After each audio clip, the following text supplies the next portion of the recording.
O material agora é um elementar, depois eu posto para vocês lá no grupo. Então, aqui é do Drive.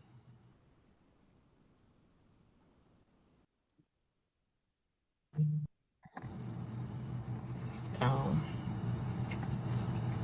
deixa eu só compartilhar a tela com vocês.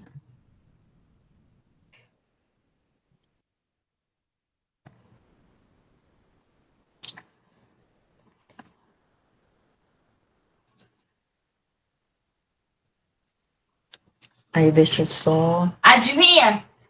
Eu não quero saber agora não, Antônio. Suíça foi para as quartas. Colômbia saiu. É. Tá bom. Pronto, vai. É o jornal pequeno. Ok, então tá bom. Então, aí a gente vai ver ó, essa parte introdutória. Primeira coisa que vocês têm que lembrar é que esse óvulo é o gameta feminino. Só que o tipo de óvulo determina o tipo de segmentação que vai acontecer.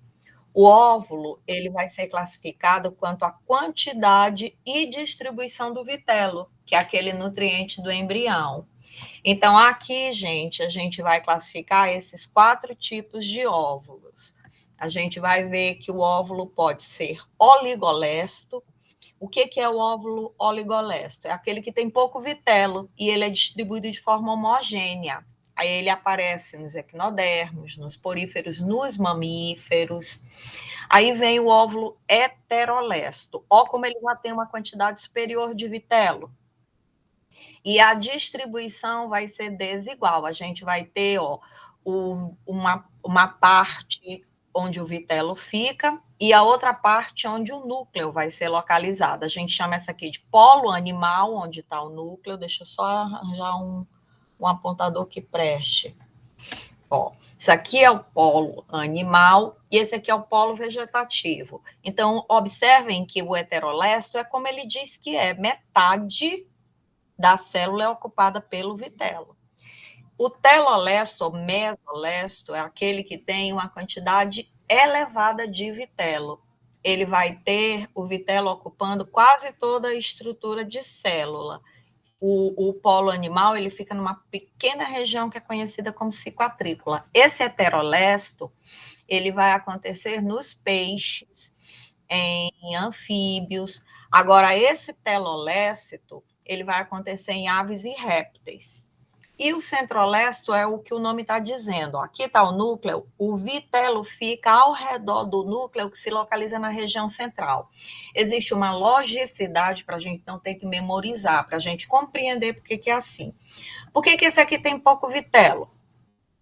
Porque ele é típico de animais que substituem a nutrição do embrião por uma nutrição materna. A mãe transfere para o embrião o alimento através da placenta. Então, não precisa ter muito vitelo. Esses aqui, eles acontecem em animais que têm fecundação externa. Então, o animal, ele começa a desenvolver aqui, obviamente dentro desse ovo, mas logo a seguir ele se converte em uma larva, é o caso do peixe e do anfíbio. Esse aqui, gente, é típico de animal ovíparo. Então, é aquele animal que a mãe põe o ovo, a fecundação é interna, a mãe põe o ovo, e esse ovo vai desenvolver no meio ambiente completamente, de forma completamente independente. Então, tem que ter muito alimento para manter esse embrião. O centrolesto é típico dos insetos. Então, ele tem, apesar dele ter uma quantidade significativa de vitelo, não é muita como esses dois, a característica é que ela fica ao redor do núcleo. Isso vai, gente, interferir na segmentação. É a primeira fase de desenvolvimento embrionário.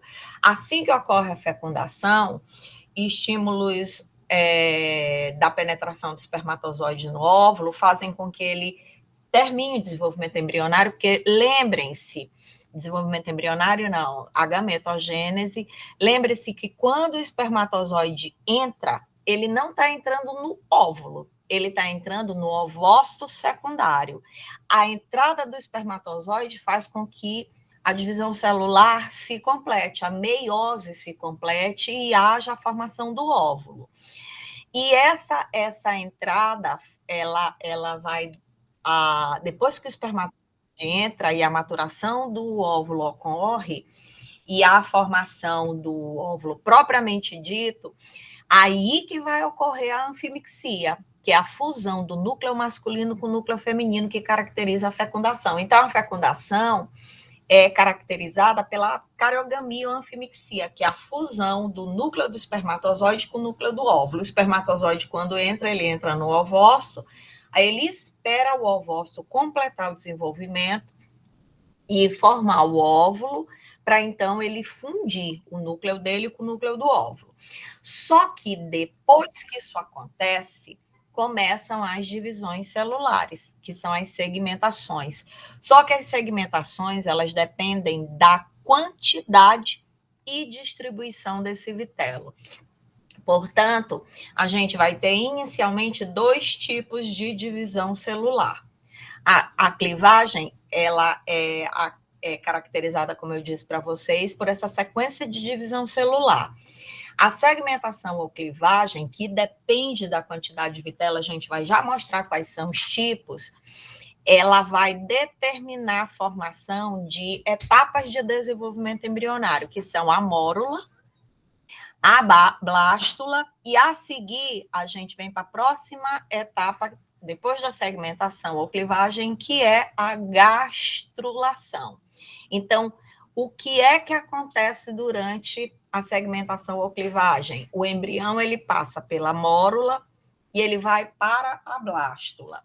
Aí agora, para a gente ver o tipo de divisão que vai ocorrer, a gente tem que lembrar qual é o tipo de óvulo, ou seja, qual a quantidade e como é que ocorre a distribuição desse vitelo. E aí a gente vai ter, o que é holoblástica. Holoblástica é uma segmentação em que todo o ovo vai dividir. Meroblástica é aquela que a gente chama de parcial, porque apenas uma parte do ovo vai dividir. A segmentação holoblástica, ela pode acontecer em todo o ovo, ela vai acontecer em todo o ovo e pode formar blastômeros de mesmo tamanho. Aí ela é total, todo ovo divide, e igual, porque os blastômeros vão ter o mesmo tamanho. Agora, ela pode formar blastômeros de tamanhos diferentes, uns menores e outros maiores. Quem é que sofre a segmentação holoblástica? Os óvulos oligolésticos e os heterolécitos. Eles sofrem a segmentação total. Só que nos oligolésticos, aqueles que têm pouco vitelo distribuído de forma homogênea, os blastômeros, que são as células que surgem da segmentação, serão de mesmo tamanho, ou seja, igual. Então, a holoblástica igual, ela ocorre nos óvulos que a gente vai ter oligolésticos, aqueles que têm, eu estou até lendo aqui, porque eu olhei minha figura, meu Deus, eu nem botei, mas é a Suelen. Então, a holoblástica, todo ovo divide, e se ela formar blastômeros de mesmo tamanho, igual, ela está ocorrendo nos óvulos oligolésticos. Agora aqui, todo ovo está dividindo, só que eu tenho blastômeros de tamanhos diferentes. Eu tenho os menores, que são os micrômeros, e os maiores, que são os macrômeros. Aí ela vai ocorrer nos óvulos heterolécitos. Agora, olha aqui. Vocês estão vendo que eu disse para vocês que quanto maior a quantidade de vitelo, menor é a velocidade de divisão celular. Então, bora entender voltando o slide. Esse cara aqui tem pouco vitelo, então ele divide de forma homogênea. Esse cara tem muito vitelo aqui, pouco aqui. Essa parte divide rápido, fica menor. Essa parte divide devagar, fica maior. Então, micrômeros e macrômeros. Agora, aqui, gente, praticamente tem essa área todinha de vitelo, a divisão só ocorre aqui. Então, essa aqui é uma divisão que a gente chama de parcial ou meroblástica. O que é meroblástica? Holoblástica total, meroblástica parcial. A segmentação parcial, apenas uma parte do ovo vai dividir. E vão formar... Pode falar, Suelen. Não, é só para a gente pontuar aqui essa questão que tu está falando aí com relação à relação entre divisão e a quantidade de vitelo, né? Porque ela já teve questão que cobrou por que a segmentação daquela forma, e tinha que linkar justamente com a quantidade de vitelo. E é um ponto interessante para o pessoal se lembrar, né? Exatamente, tem que lembrar que a divisão celular, ela depende da quantidade e da distribuição. Porque, ó, se vocês pensarem, eu vou voltar de novo o slide, esse tem pouco vitelo, esse tem pouco vitelo. Só que aqui todo ele divide e aqui só uma parte vai dividir. Então, não depende só da quantidade, depende da quantidade e da distribuição. Esses dois têm muito vitelo. Só que aqui a gente vai ter as duas partes dividindo, ó, porque a distribuição é desigual e vai formar blastômeros de tamanho diferente. Aqui, ó, só essa parte divide muito lentamente. Então, aqui tu vai ter apenas a divisão. Aí, olha só como dá para a gente enxergar. Todo está dividindo. Aqui tem mesmo tamanho, aqui tem tamanho diferente. Agora, olha como esse aqui fica, gente. Só essa parte aqui da cabeça está dividindo. Aí a gente chama de discoidal, porque fica lembrando um disco, que é aquela dos telolestos, que tem muito vitelo e fica quase toda a estrutura de óvulo ocupada pelo vitelo. Agora, nos artrópodas, o vitelo ele começa a dividir nessa região central e ele migra para a periferia. Por isso que é parcial, apenas uma parte divide e vem para a superfície, é superficial. Lembra que aqui é artrópodes, aqui répteis e aves, aqui anfíbios, e esse aqui a gente vai encontrar no anfíox, nos mamíferos e nos equinodermos, ok? Ficou clara essa parte de segmentação?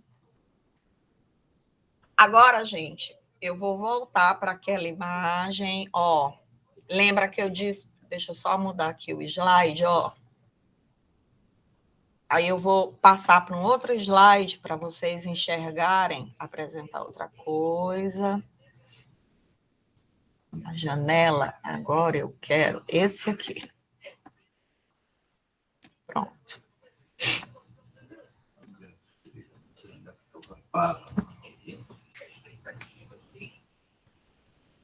Aí, ó, deixa eu projetar a imagem, tá aqui, ó.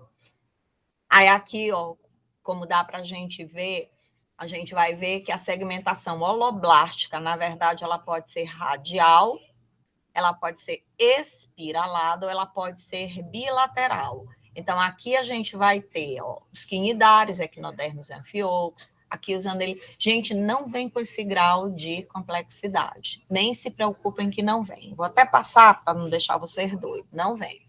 Aqui eu queria só mostrar para vocês quais são os organismos que eles cobram para a gente. Normalmente, o anfíox, ouriço do mar, anfíbio e ave. Aí, olha só o que vai acontecer.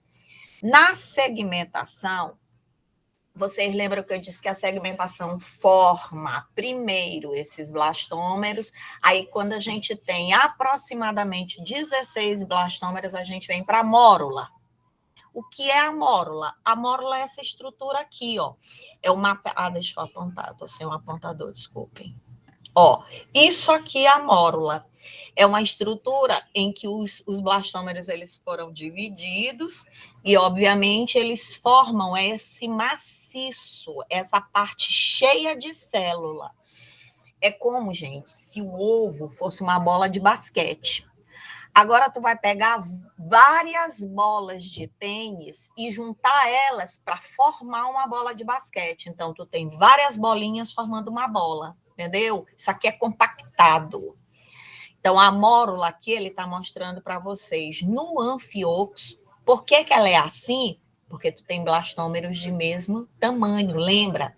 Toda a célula divide, os blastômeros são iguais, ó, anfíox. Já no anfíbio, toda a célula divide, só que tu vai ter uns maiores, que são os macrômeros, e os menores, que são os micrômeros. Lembra que esse óvulo aqui é heterolesto? Então, oligolesto, heterolesto. E esse aqui é o vitelolesto, é aquele que é cheinho de vitelo aqui, não divide. Onde vai dividir? Só aqui. Então, olha a mórula como é diferente neles. Então, aqui tu vais ter o que a gente chama essa mórula achatada em forma de disco, é uma mórula discoide. A próxima etapa de desenvolvimento embrionário, o que vai acontecer? Esses blastômeros, eles começam a secretar uma substância e eles lançam essa substância aqui no centro e isso empurra eles para a periferia. Aí forma essa abertura bem aqui. Essa abertura é a blástula. Então, olha só, olha como tu olha a blástula do anfioxo. Tu vai ver que ela é uma cavidade central. Ela é cheia de líquido produzida pelos próprios blastômeros, e ela é central. Vocês estão vendo que aqui essa blastocele, ela já é deslocada, e olha essa aqui como é achatada. Então, a gente vê que a gente já consegue diferenciar aquela segmentação na estrutura de mórula e na estrutura de blástula. A próxima etapa de desenvolvimento embrionário, então lembra, gente, vocês têm que lembrar essas etapas, tem que lembrar que é segmentação, gastrulação e neurulação. Na segmentação, tu vais ter a mórula, a blástula. Na gastrulação, tu vai ter a gástrula. Só que a gástrula, gente, ela pode ser de 4 tipos.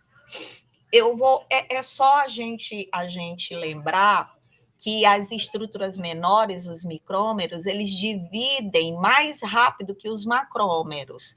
Quando é que ela é uma gástrula por embolia? Quando ela invagina. É embolia ou invaginação. A divisão ocorre e ela vai entrar para essa cavidade da blastocele. Isso ocorre no anfioxo, no ouriço do mar. Agora, olha que massa.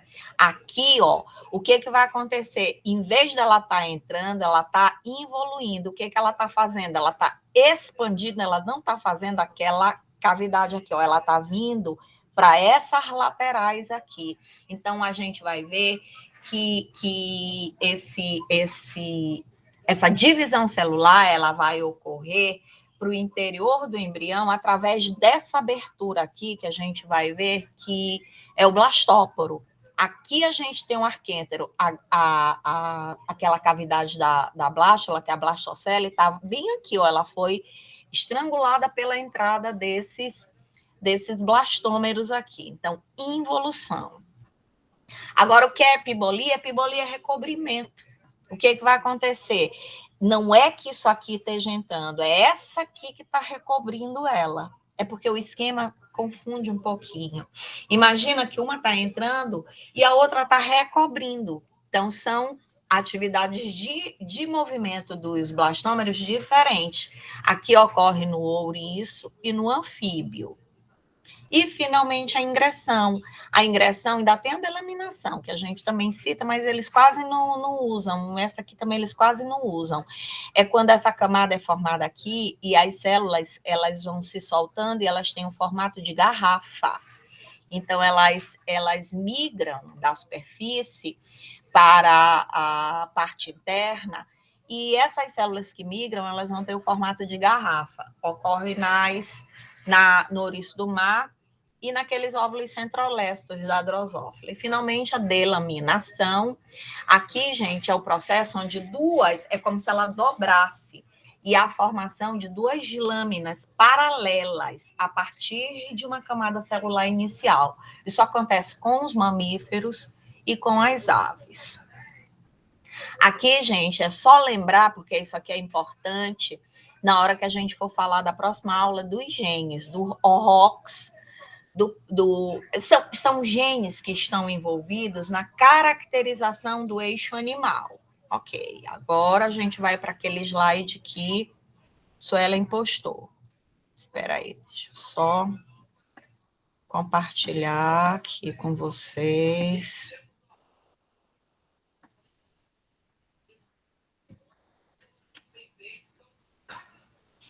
Rapidinho, gente. É só me lembrando aqui o nome. É a jornada apresenta outra coisa, a jornada da célula. Esse aqui.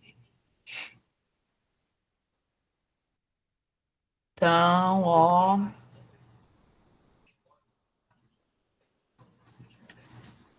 Deixa eu só...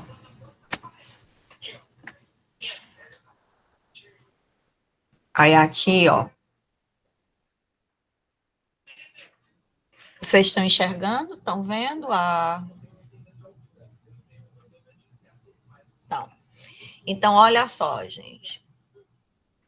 Aqui, a gente tem...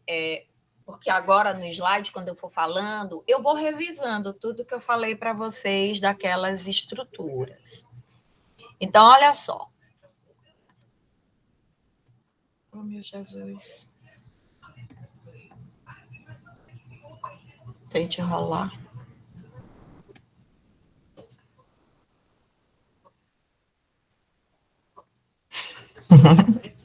E criança, eu vou ter que passar mesmo na cela, aqui, porque eu não estou conseguindo passar lá, mas tudo bem. Então, para cá, para cá. Meu Deus, não está dando certo. Espera aí. Oi, Maria.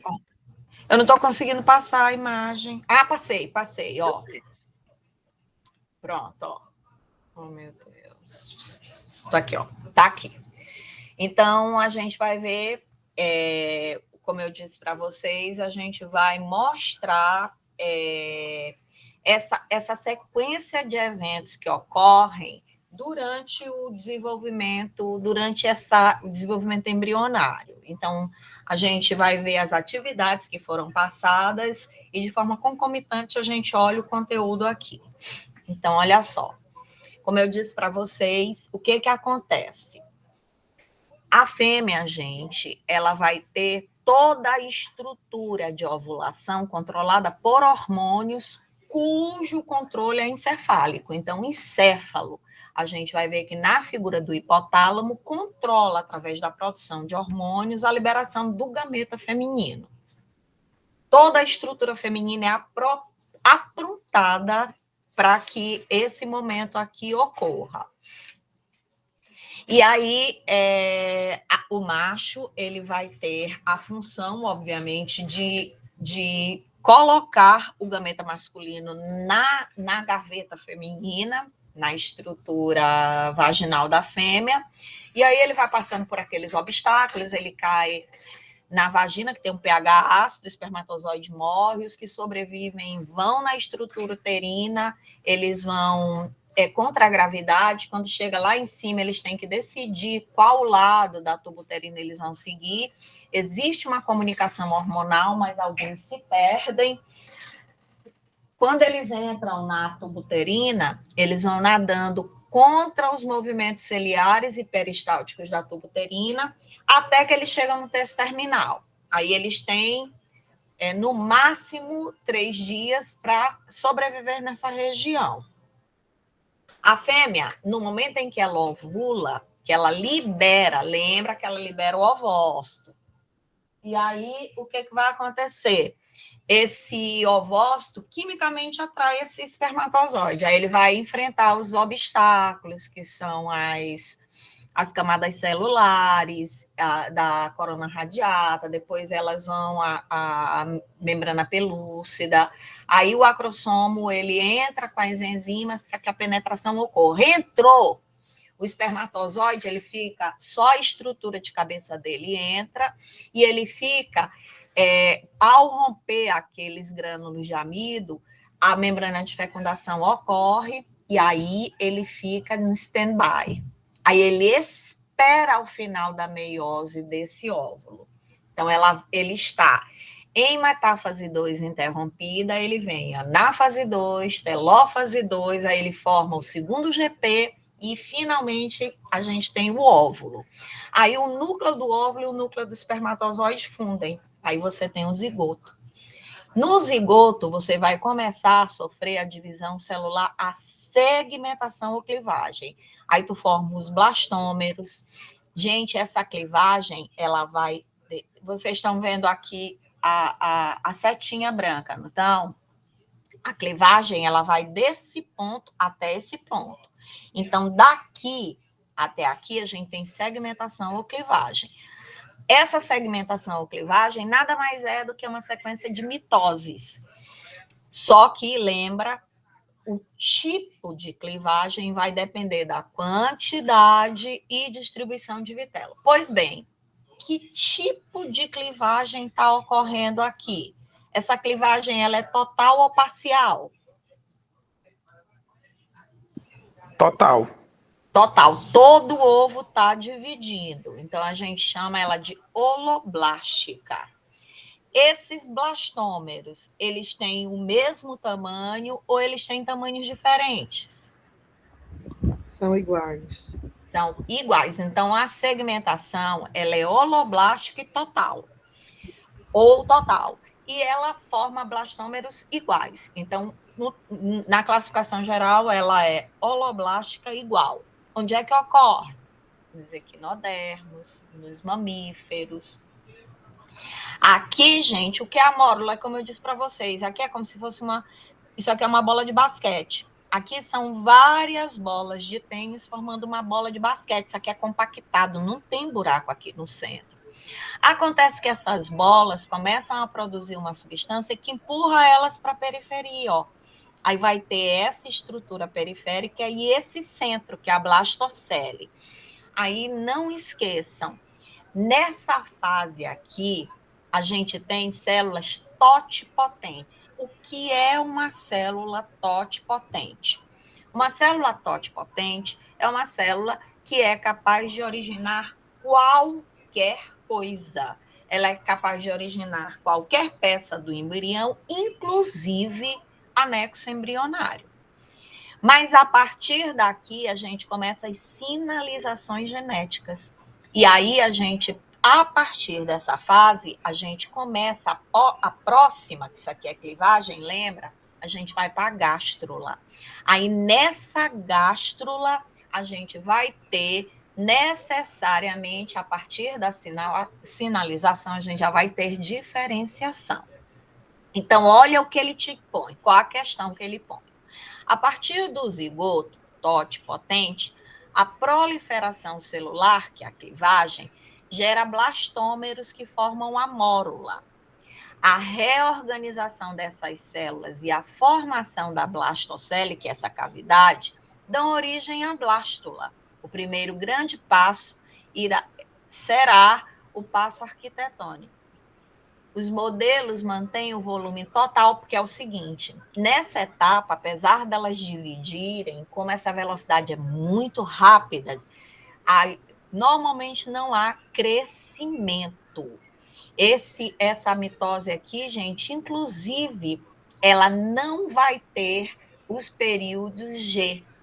Ela ocorre de forma ininterrupta.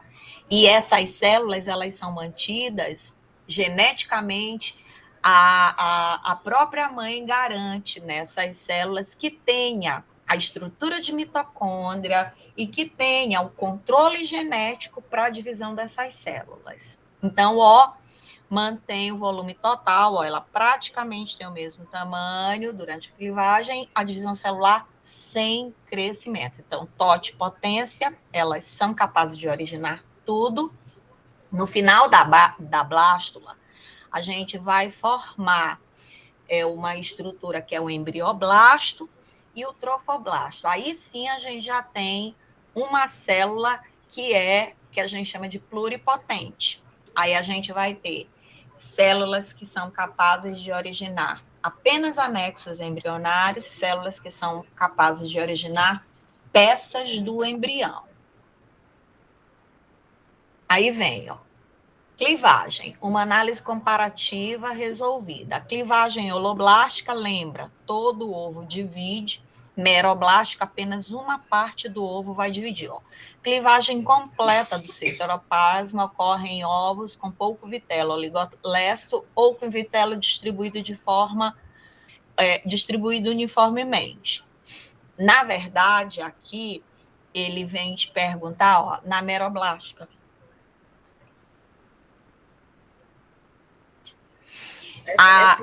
Esse slide aí, pessoal, é do do material da atividade que a gente fez, né, Maria do Carmo, tu lembra? A Exatamente. gente fez as atividades e toda a prova é baseada nas atividades que tem lá.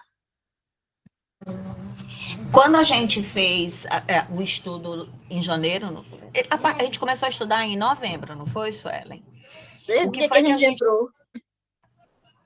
O que foi que a gente resolveu? A gente resolveu que a gente iria responder às atividades que tinham sido feitas em sala de aula, compreendendo como elas ocorreram.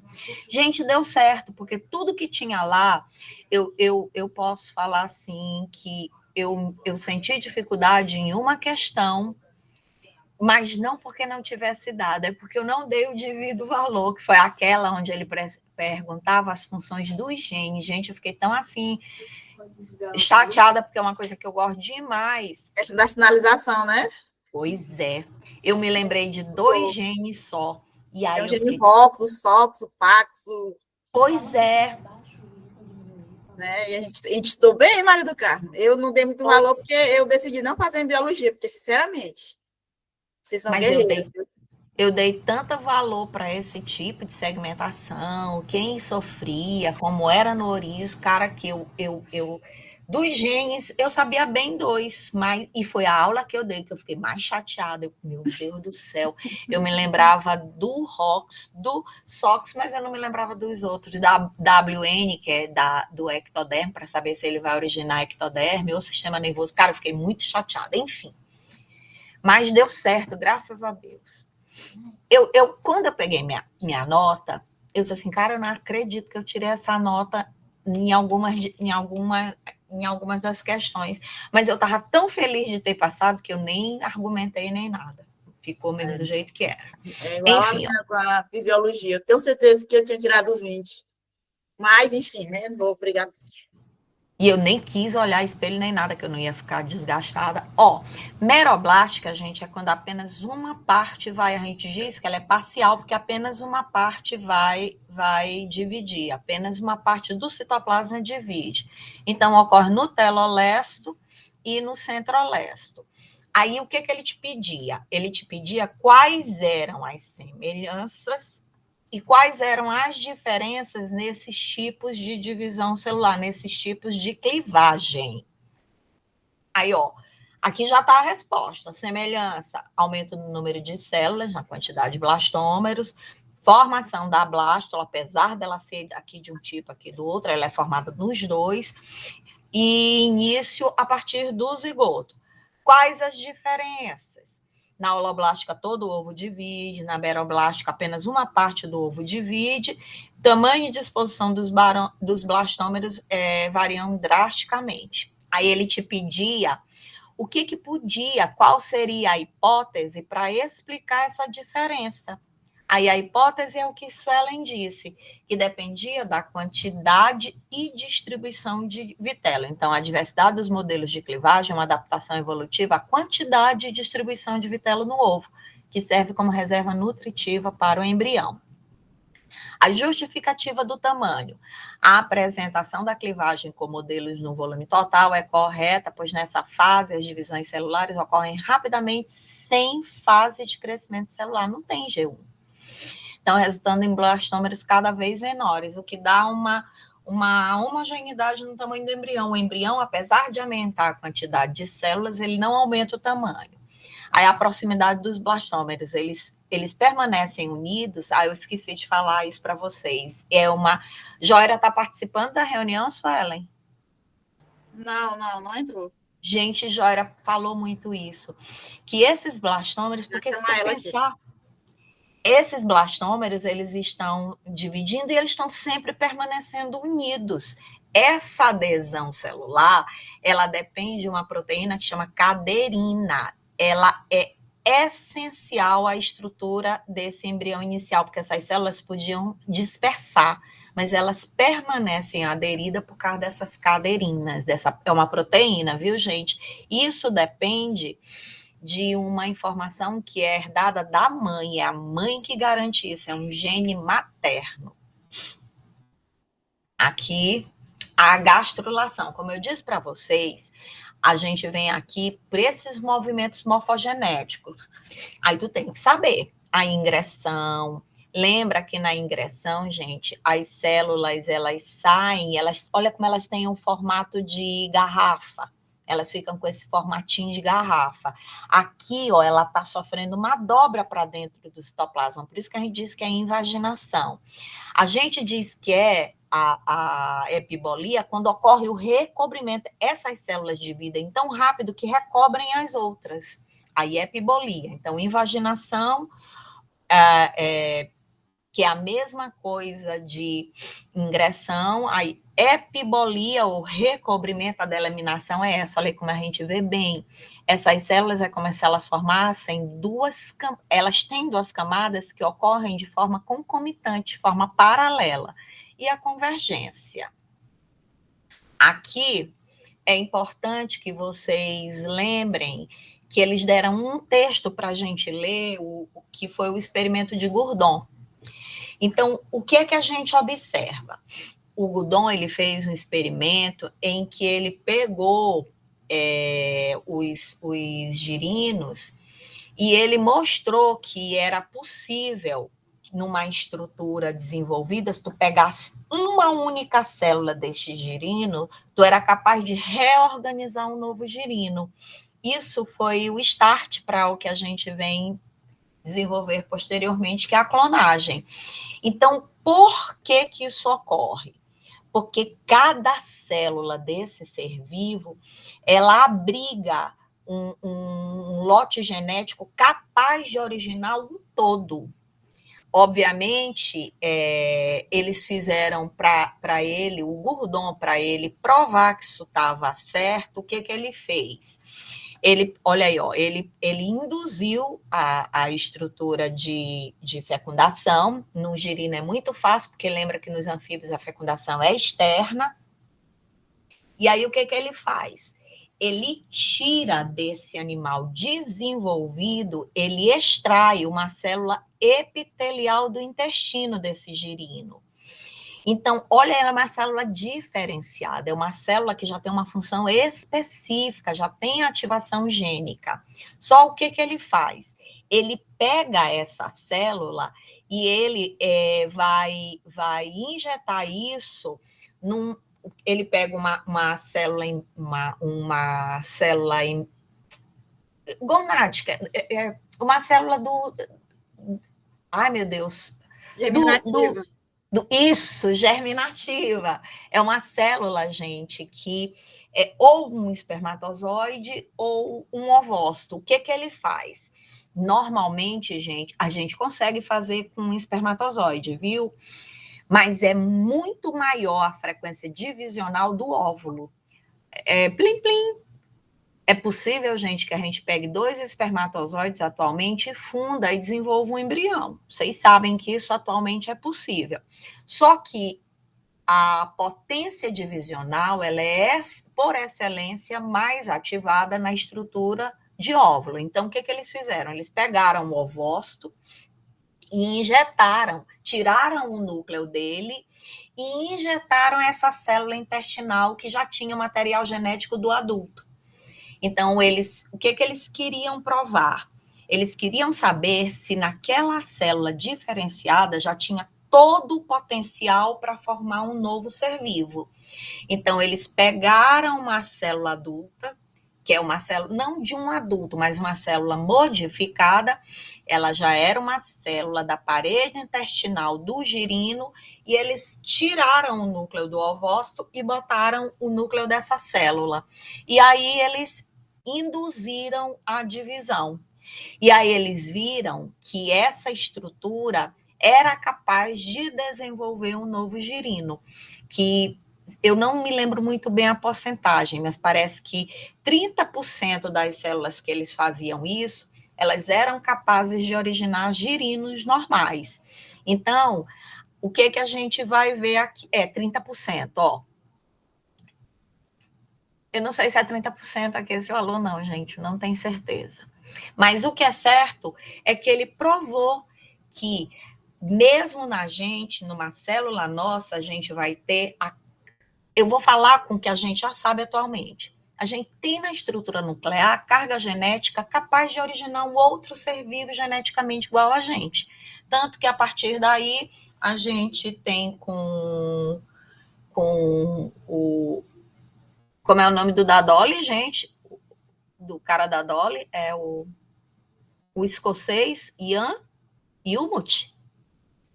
O cara da Dolly, ele refez, antes dele a gente já tinha experimento com roedores, feito por alguns asiáticos, é Ian Humot, é ele mesmo. Então, a gente mostrou que na estrutura de uma célula, o núcleo celular, ele guarda toda a informação genética para formar um indivíduo completo. Então, ó, clivagem. A porcentagem que atinge a clivagem é diferente, sendo maior no grupo controle, ó. Ele vai ter o experimento do núcleo intestinal, o controle. Girino, sim, a porcentagem que se torna girino é muito diferente, com um sucesso drasticamente menor no grupo experimental, mas ainda assim positivo. Sugestão: os resultados sugerem que o núcleo de uma célula diferenciada mantém toda a informação genética necessária para formar um organismo completo, refutando a ideia de perda de material genético. O baixo sucesso se deve às dificuldades técnicas e à necessidade de reprogramação do núcleo pelo citoplasma. Célula muscular. O resultado esperado seria semelhante. Você pode pegar qualquer célula do intestino muscular, porque o material genético é a mesma coisa. Um pequeno percentual de sucesso, mas a formação de um girino completo seria possível, pois o núcleo da célula muscular também contém o genoma completo. Aí vem a ovelha Dolly, sim. A clonagem da Dolly confirma em mamíferos o princípio de Gurdon.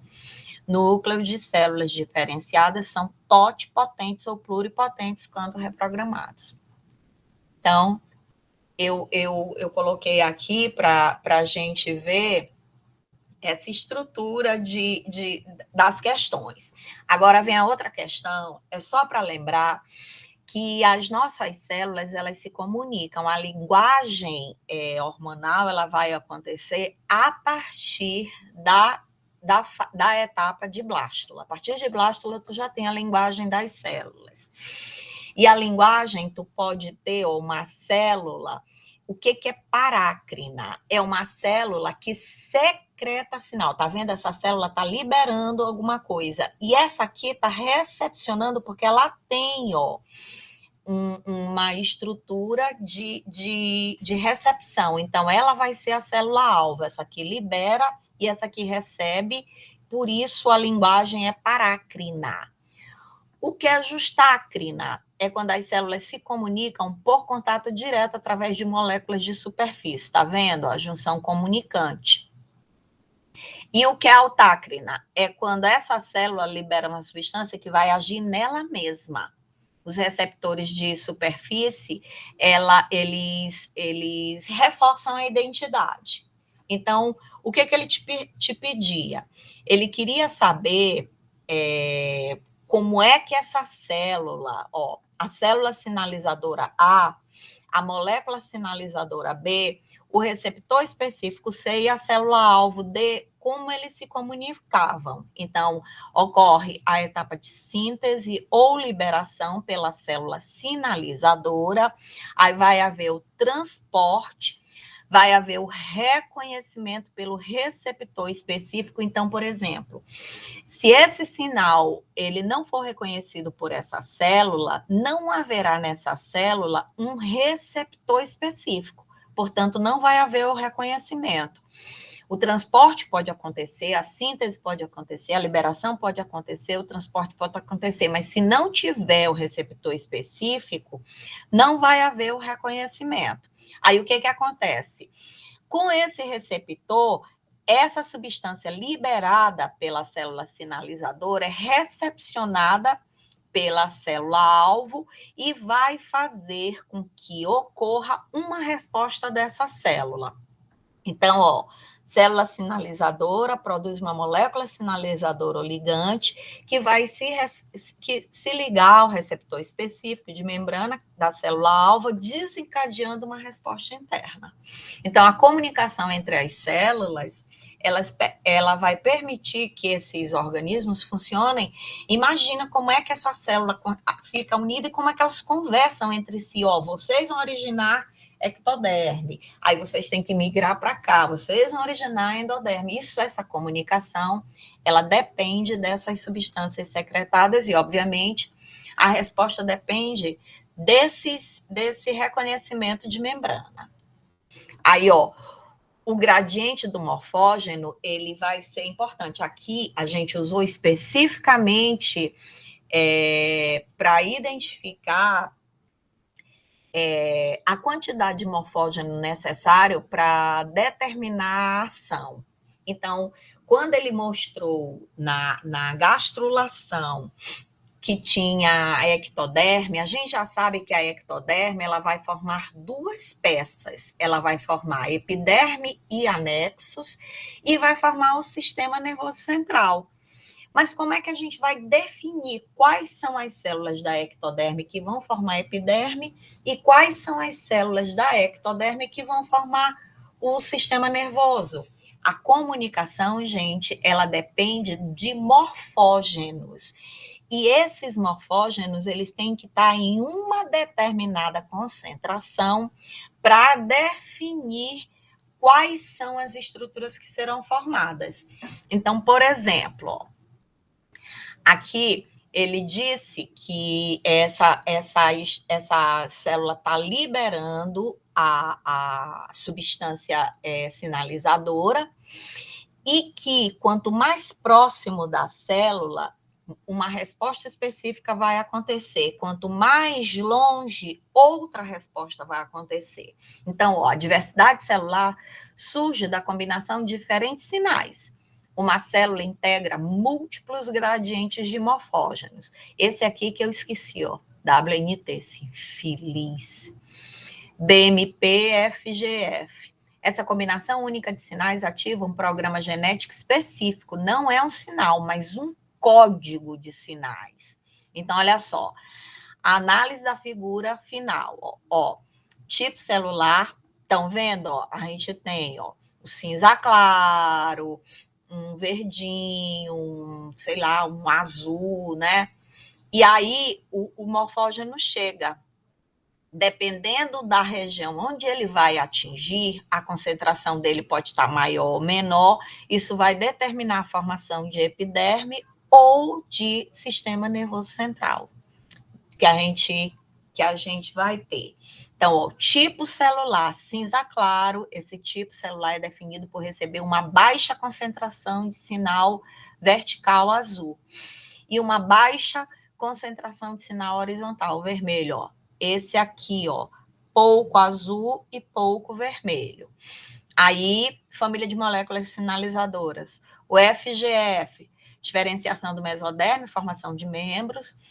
O Hedgehog, sinalização posicional do tubo neural. WNT, ó, estabelecimento do eixo dorsal ventral. TGF-beta, incluindo BMP e nodal, diferenciação do mesoderme e sistema cardiovascular. Não teve quem fizesse eu me lembrar disso. Eu queria só que vocês lembrassem que naquela questão, quanto maior a informação que a gente recebe do WNT, desse aqui, ó, essas células estão recebendo alta concentração de WNT, elas vão originar ectoderme. Aí, mais distante, ó, o sinal dele, como vem diminuindo, aí isso aqui vai originar o tubo neural, que é o tubo nervoso, né? Aí aqui, ó, a gente vai ter o modelo da ampulheta, que é a conservação nessa diversidade morfológica tardia. O que ele mostra? Que no início tu tem uma grande diversidade, porque tu tem os tipos de óvulos, que são classificados pela quantidade e distribuição de vitelo. Já aqui, ó, tu estreita, por quê? Porque praticamente todos os organismos vivos, eles vão depender da expressão desses genes, como o Suelen falou, do ROX, que vai te dizer se é antero-posterior, do PAX, que vai te dizer a expressão dessa orientação, sistema nervoso, tal. E, obviamente, aqui é muito parecido para os diversos organismos vivos. Quando chega aqui em cima, já começa a haver nova diversidade, porque tu vais ter a criação de genes inteiramente novos. Então, aqui tu vais ter, sei lá, os genes associados à expressão dessa nadadeira e não dessa pata, porque aqui, apesar de serem estruturas análogas, homologicamente, elas têm uma formação bem diferente que depende de uma estrutura gênica específica. Então, a afirmativa, esses estágios iniciais são bastante diferentes, se justifica pela imensa variedade nos tipos de óvulos, determinada pela quantidade de distribuição de vitelo, e no padrão de clivagem, holoblástica e meroblástica, que são adaptações a diferentes estratégias reprodutivas. Concordância, sim. Concordamos que uma novidade morfológica não implica numa novidade gênica. O modelo da ampulheta mostra a diversidade morfológica aqui, que surge na variação de um kit de ferramentas genéticas conservadas. Então, o período de organogênese, os planos corporais, as vértebras são semelhantes.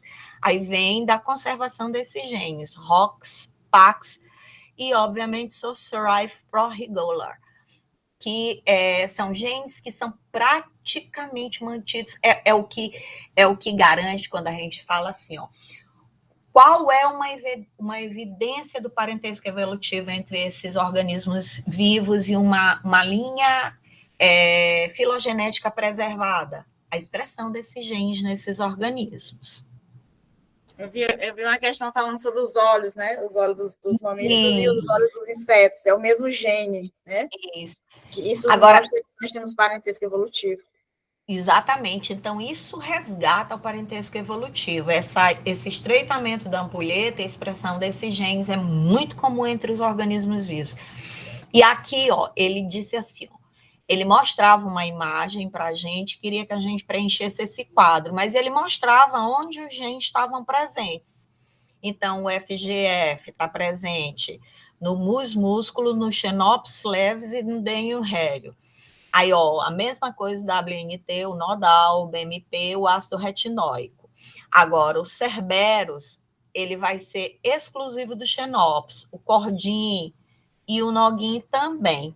Aí ele te diz, os padrões de gastrulação, convergência e divergência. Quais são as semelhanças? Eles utilizam mesmo moléculas sinalizadoras. Aí ele põe, o FGV, o WNT, o nodal, o BMP, formam 3 folhetos germinativos, ectomeso e endoderma, e têm os mesmos movimentos morfogenéticos completos para reorganização celular, aquele negócio de epibolia, embolia. Agora, quais são as diferenças? A estrutura através da qual as células se movem, que é a linha primitiva do camundongo e o blastóporo do Xenopus, são bem diferentes. Obviamente, a morfologia geral do embrião durante a gastrulação, disco plano e esfera, também é diferente nesses organismos. Aí a gente vai para a influência de grande quantidade de vitelo no Xenopus. Lembra, gente, que aqui tu tens um anfíbio, um mamífero e um peixe. E isso aí te mostra um ovo oligolesto, um ovo heterolesto e um ovo telolesto.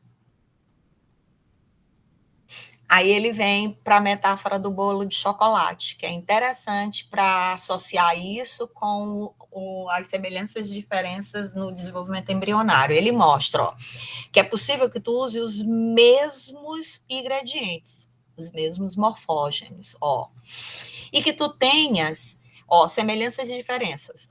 Os bolos, organismos, usam ingredientes que são genes muito semelhantes. As diferenças surgem de pequenas variações da quantidade relativa, concentração, e do processo de preparo, tempo e local de expressão gênica. Então, comparação do processo do preparo do bolo, que transforma uma massa amorfa em uma estrutura organizada, é análogo a uma morfogênese, onde interações entre moléculas transformam a gastro em um organismo conforme estrutura. A utilidade da metáfora. A metáfora é útil porque demonstra que a complexidade e a variedade pode emergir da regulação combinatória de um conjunto conservado de componentes. Sem a necessidade, não precisa ter um novo gene. Os que têm a interação entre eles já é suficiente para gerar a variabilidade que existe na... é porque esse cara aqui, o peixe, teoricamente, evolutivamente, surge primeiro, aí o anfíbio, ele surge aqui porque surgiu um novo gene. Não, não é um novo gene que precisa ter surgido. A gente pode ter só uma regulação combinatória diferente. E aqui, essa parte de histologia a gente vai deixar por uma outra, só o último slide aqui. Eu vou compartilhar. Mas é interessante que vocês estudem, pessoal, essa questão da histologia, porque sempre vem engatada junto com... Não, a gente vai falar, tu te lembra, Suelen, que a gente fez um resuminho, e aí a gente, na hora que a gente estudou, que caiu na prova, a gente sabia exatamente o que colocar. Tanto que o que me salvou foi eu, crente abafando que estava melhor em embriologia, a letra B eu errei, o que me salvou foi a histologia. Porque eles só vão cobrar esses aqui, gente. Coração ou a pele fina, o epitélio, ou o tecido conjuntivo, ou o esôfago, ou o coração, ou o cérebro. A gente torce para cair cérebro porque é muito específico. Coração, muito específico. Agora, a pele é porque tem 2 tipos e o esôfago. Mas, gente, não cai qualquer coisa que não seja um desses aí. Sempre vão ser esses aí, porque só esse que eles deram. Então, só cai isso. É certeza, a gente analisou todas as provas que já caíram, sempre. Agora, se caiu pele fina, aí cai no outro esôfago. Se cai o coração, no outro cai o cérebro. Caem sempre 2. Sempre. Exatamente. Outra coisa, se você vai fazer embriologia, você tem que saber identificar, a pele, ou os tecidos e a origem deles. Isso aí é certeza. É certeza. E é metade da questão. Isso. Se você resolver fazer embriologia, você tem que... E as imagens são essas aí, não muda, não. Não muda. Não muda. É uma dessas aí. Daí você vai ter que saber realmente identificar qual memoriza, gente. Memoriza. A gente tem umas dicas que a gente criou, não foi, Sueli? A gente criou, tipo assim, a gente viu uma coisa óbvia, a pele. A primeira, a gente associou com as outras informações. A primeira barreira, então as células têm que ser justapostas, tem que ter, as células, elas devem ter um tecido de proteção, deve ser queratinizado. Ela tem que ter um formato cúbico para aumentar essa eficiência. Então, tem dicas. Mas a gente, essa distologia, a gente faz ela separadinha, porque ela é muito legal. Se vocês tiverem escolhido, é certeza que só cai isso, gente, certeza. Bora passar para o próximo slide, o último agora. Que é o de a orquestra, que Suelen também postou para vocês. Eu acho. Postou, não postou, Suelen? Acho que sim. Eu dou depois uma olhada e o que não tiver sido postado, eu posto. Rapidinho, deixa eu passar isso aqui para o outro lado e ampliar aqui. Pronto. Ó. Aí é aquela pergunta: se todas as nossas células têm o mesmo genoma, a mesma partitura, como elas podem se tornar tão diferentes?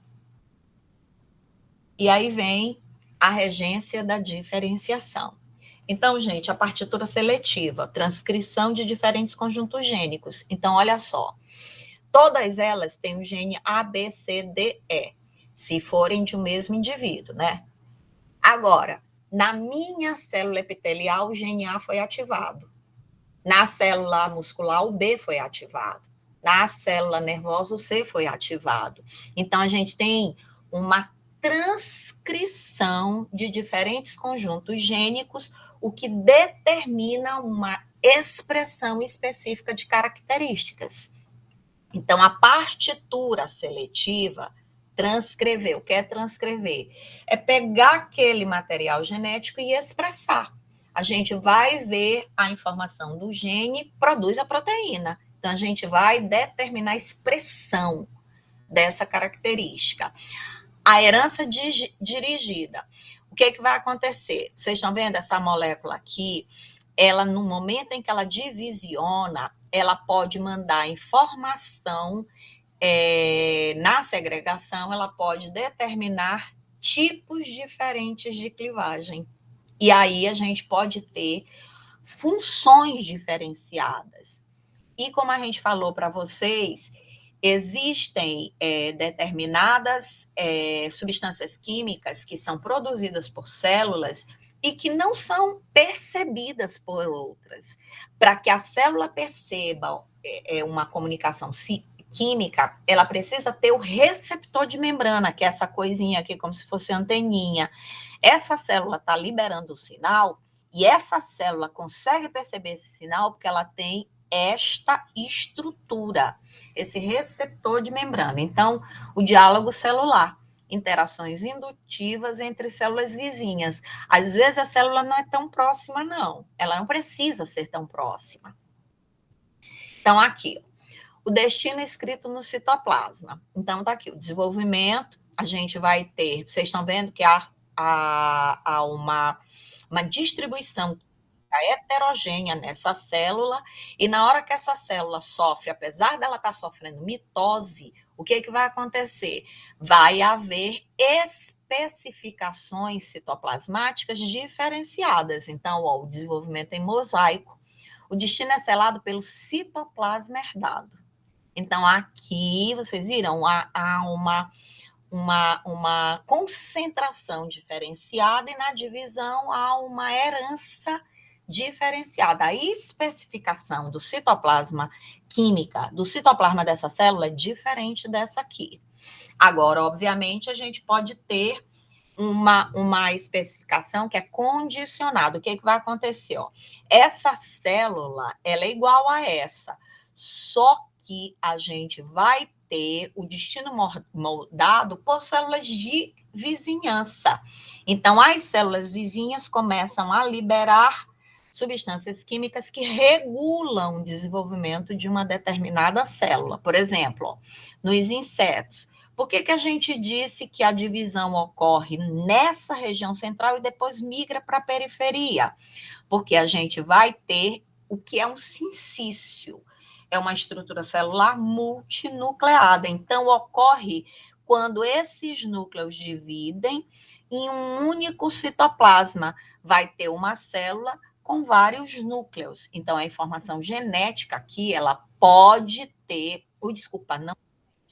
A informação química pode ter um destino diferenciado.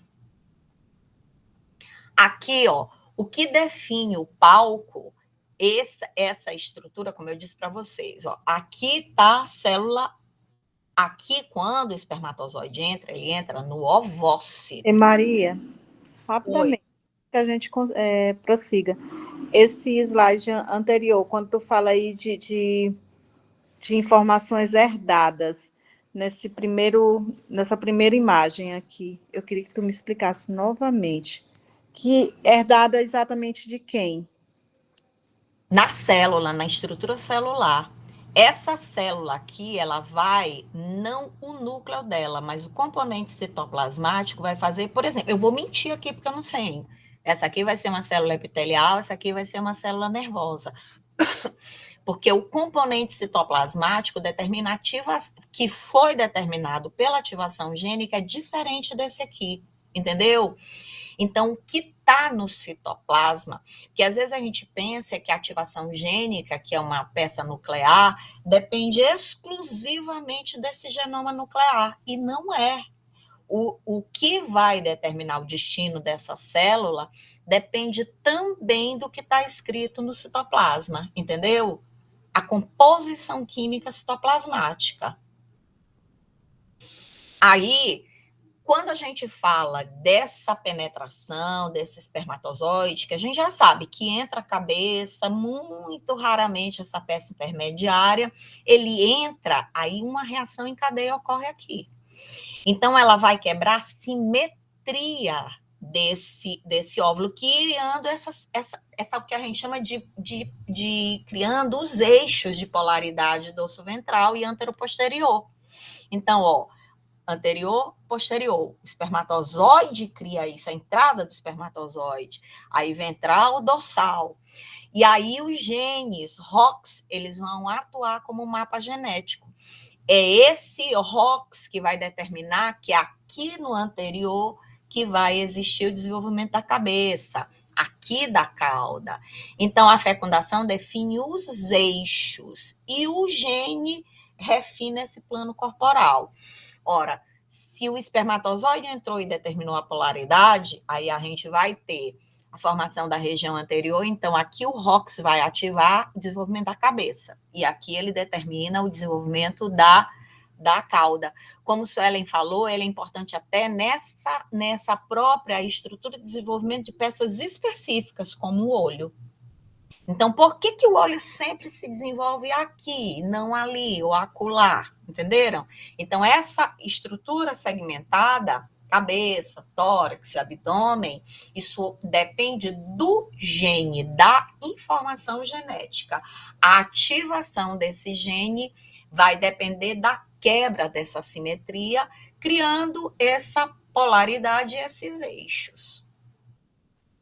Aqui, ó, como a gente falou para vocês, é uma atividade que não é interrompida. A gente para aqui para explicar, mas isso é como ele fala, é uma atividade em cascata. Eu não sei onde ele fala, gente, mas ele fala em algum... Ah, tá aqui, ó. A cascata da clivagem. Então, primeiro movimento, a clivagem, essa sequência de mitoses. As mitoses, gente, são muito rápidas, não tem G1, não tem crescimento. E, obviamente, a organização química desse citoplasma pode ser diferente. Às vezes, essas células que estão próximas, elas agem em uma célula que tem um alvo gênico.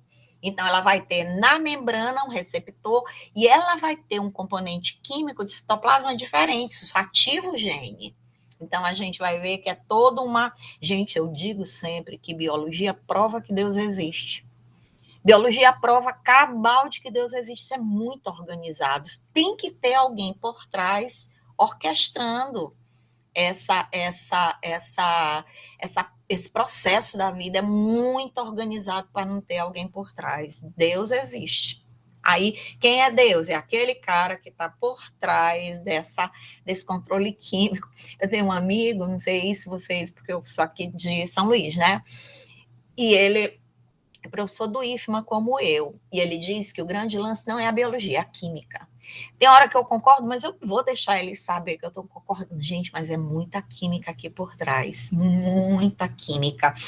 O gene, ele é a expressão, olha, pensa bem, o gene é alguma coisa que está no cromossomo, não é? O gene, não é o ATCG, isso é uma a produção de uma proteína, a presença da proteína determina a expressão de uma característica. Só que o gene, para ele começar a agir, ele precisa de um estímulo. E às vezes o estímulo é químico também. Então, olha que loucura.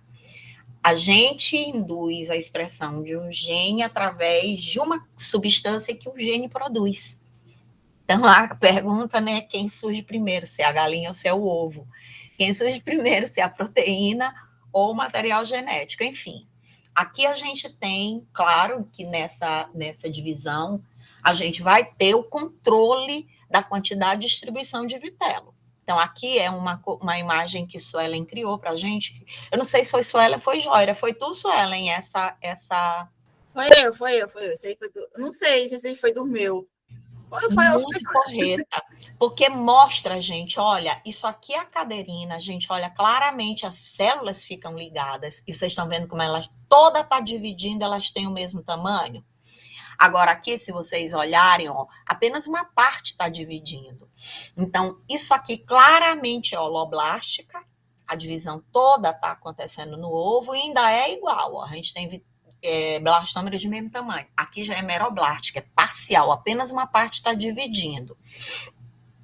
Aqui a gente vai ter no oligolesto, no heterolesto, aqui a gente tem no telolesto e centrolesto. E aqui a gente vem para os 4 tipos. Ó. Eu estou repetindo porque parece que quanto mais a gente fala, mais fica fácil para assimilar. Só que essa imagem aqui, ela é muito porreta para a gente deixar passar. Então, aqui, ó, pouco vitelo bem distribuído. Aqui, ó, a gente já tem uma quantidade de vitelo maior. Aí tu cria 2 regiões, polo animal, polo vegetativo. Aqui tu tem tanto vitelo que o polo animal fica restrito a uma pequena região que a gente chama de cicatrícula. Aqui fica ao redor do núcleo. Então, ó, oligolesto, telolesto, heterolesto, telolesto e centrolesto. Aqui, dos mamíferos, do anfíoxo, do equinodermo, aqui dos anfíbios, alguns peixes, telolesto, né, Suelen? A gente Deixa eu falar. tem É peixe. temor, porque tem algumas espécies de peixe que é de uma forma ou de outra, né? Eu fiz assim, para mim poder aprender isso aí, porque eu estava preparada para responder dessa prova. Eu imaginava, tipo, esse animal, ele precisa se alimentar numa fase embrionária como, né? Então, os mamíferos têm ali o cordão umbilical que faz a alimentação, então ele não vai precisar de muito vitelo ali, né? Perfeito. O ovo, os animais que precisam do ovo, né? Os répteis, as aves, então eles têm ali muito vitelo. Então, eu ia conectando dessa forma, né? Os anfíbios, eles têm a fase lavar que eles se alimentam ali, né, fora. Então, ele tem que ter metade, ele não precisa ter muito, né? Então, eu aprendi mais ou menos conectando o animal com a forma de alimentação dele na fase embrionária, automaticamente o ovo vinha na minha cabeça ali desenhado. Então, Perfeito. fica fácil da gente aprender dessa forma. Tipo, imagina, como é que o indivíduo embrionário se alimenta? Nós, seres humanos, mamíferos, a gente se alimenta através da placenta ali, né? Então, a gente não precisa de ovo, muito vitelo. Para quê? Que a gente vai se alimentar ali direto da mãe, né? As aves e os répteis, eles precisam do ovo, eles se desenvolvem dentro da casca, ali, então ele precisa de muito vitelo para poder suportar. Os anfíbios, eles têm aquela fase larval, então eles se alimentam fora. Então, basicamente, isso aí vai desenhando na cabeça da gente, não tem como errar. Perfeito. E agora a gente vem para a blástula. Como eu disse para vocês, gente, essa blástula, ela, se tiver no início, ela é totipotente, que foi o que uma vez me perguntaram. No início ela é totipotente, mas se ela tiver embrioblasto e trofoblasto, aí ela é pluripotente. E o que a gente pega para, por exemplo, eu quero fazer uma clonagem, o que a gente pega é um embrioblasto. E, mas o que é melhor? O que é melhor é pegar aqui, que já está separadinho, né? Porque se eu pego uma estrutura de mórula, eu vou pegar uma célula totipotente. Então, ela pode originar anexo. E não me interessa, eu quero que ela clone uma estrutura humana. Então, é melhor eu pegar o embrioblasto na fase de blástula. Aqui, gente, essa cavidade, a blastocele, é preenchida por um líquido que os blastômeros produziram e empurrou eles para a periferia. Só que ela só é bonitinha assim nos óvulos oligolestos. Então, é pluripotente, lembra que pluripotência é quando a célula é capaz de originar qualquer peça do embrião. Aí, se a gente vier para a gástrula, tu já vais ter diferenciação. Aqueles movimentos morfogenéticos determinam a formação de ectoderme, endoderme, mesoderme. Se tu pega uma estrutura de ectoderme, só é possível que ela forme a estrutura de pele, anexos e sistema nervoso. Já se tu pega endoderme, a estrutura de intestino, de bexiga, se tu pega mesoderme, músculo, cartilagem, quer dizer, tu já tem uma diferenciação celular. Aí, ó, o segundo movimento, aqui que é o grande lance. Olha só, gente, tu tens a blástula, ó como ela tá dobrando para dentro, isso aqui é invaginação. Só que aqui, se vocês observarem, vai delaminar, ó. Aqui vai delaminar, tá vendo, ó? Como delaminou, como rompeu aqui, parecem duas aberturas. Então, a gente tem isso aqui clássico dos mamíferos. Ó, invaginação, involução. Involução, gente, é aquela quando ela vem pela parede, ó. Deixa eu só voltar essa imagem. Se em vez dela ter feito isso, se ela viesse aqui pela parede, aí seria involução, certo? Ingressão. Ingressão é quando as células parece que elas vão destacando, aí elas vão ficando, como eu falei para vocês, com formato de garrafa. A epibolia é recobrimento. Em vez dessa aqui dobrar, essa aqui divide tão rápido que recobre essa. Epibolia ou recobrimento. Ó, a delaminação é quando ocorre a camada dividir em duas. Uma única camada celular origina duas novas camadas celulares. Aí a gente tem os 3 folhetos germinativos. O mais externo, que é a ectoderme, o intermediário, que é a mesoderme, e o mais interno, que é a endoderme.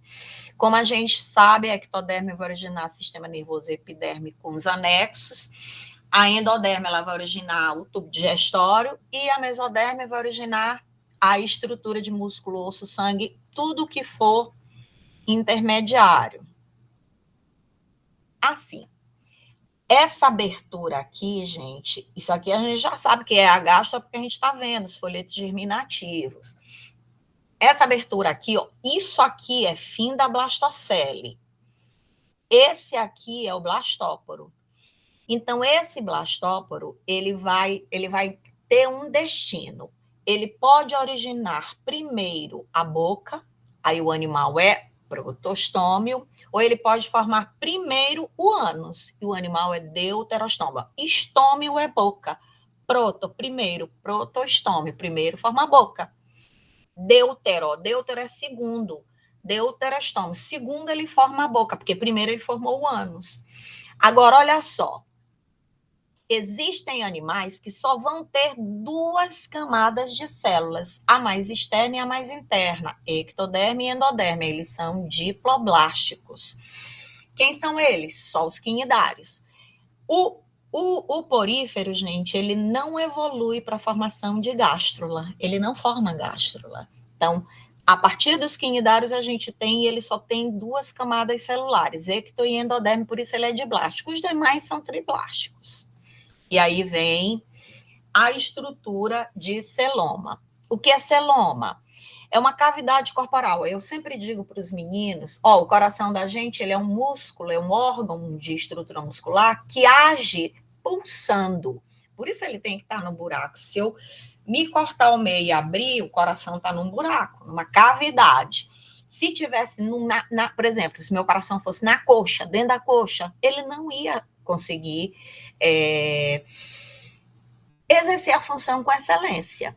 Então, a cavidade geral do corpo, ela permite a funcionabilidade dos órgãos, das vísceras, coração, pulmão, intestino e tal.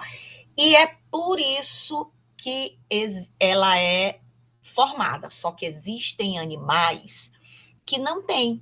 Eles têm a estrutura de mesoderme, ó, eles têm ectoderme, mesoderme e endoderme, só que não tem buraco, não tem cavidade geral. Isso aqui é tubo intestinal. Então, eles não têm cavidade geral, eles são achatados dorsoventralmente. Isso aqui são os platelmintos. Agora, olha só, gente, aqui tem um buraco. Aqui é a endoderme e aqui é a mesoderme. Esse buraco é revestido pela endo e pela mesoderme. Ele não é um buraco verdadeiro, ele é falso, ele é um pseudoceloma. Aí eu tenho nemateuminto. Agora aqui, gente, ó, o intestino, aqui é endoderme, aqui o vermelho mesoderme, o buraco tá revestido pela mesoderme. Aí ele é um celoma.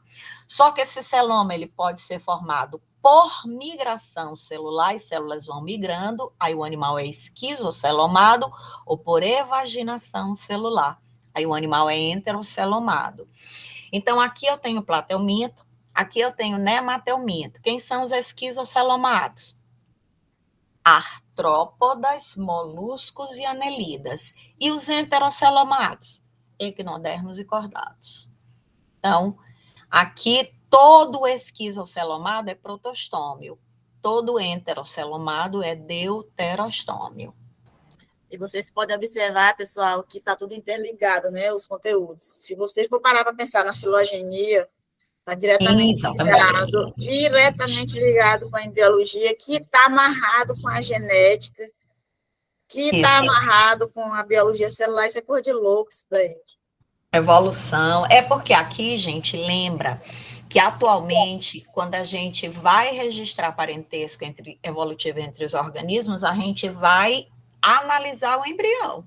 Por isso que a embriologia ela é importante na filogenia, que é nesse desenvolvimento evolutivo. Aí aqui a gente vem para o que Suelen ama, né? Que é o slide de finalização, onde ele coloca a orquestra do desenvolvimento, aí ele põe a coreografia celular, o que é gastrulação, aí ele mostra quais são os resultados do folheto embrionário, aí ele mostra os genes, os morfógenos, ele mostra os movimentos morfogenéticos, então, numa só página. Isso aqui, gente, é como se fosse um mapa, um mapa mental, um mapa genético, começou louca. Então, eu gosto demais desses slides que ela cria, porque sempre a última é um resumão. Gente, olha só, esse Ellen pode parar a gravação. O que que a gente vai procurar? Porque eu não consegui encontrar, mas eu sei que eu tenho, Joira também sabe que tem, Suelen também.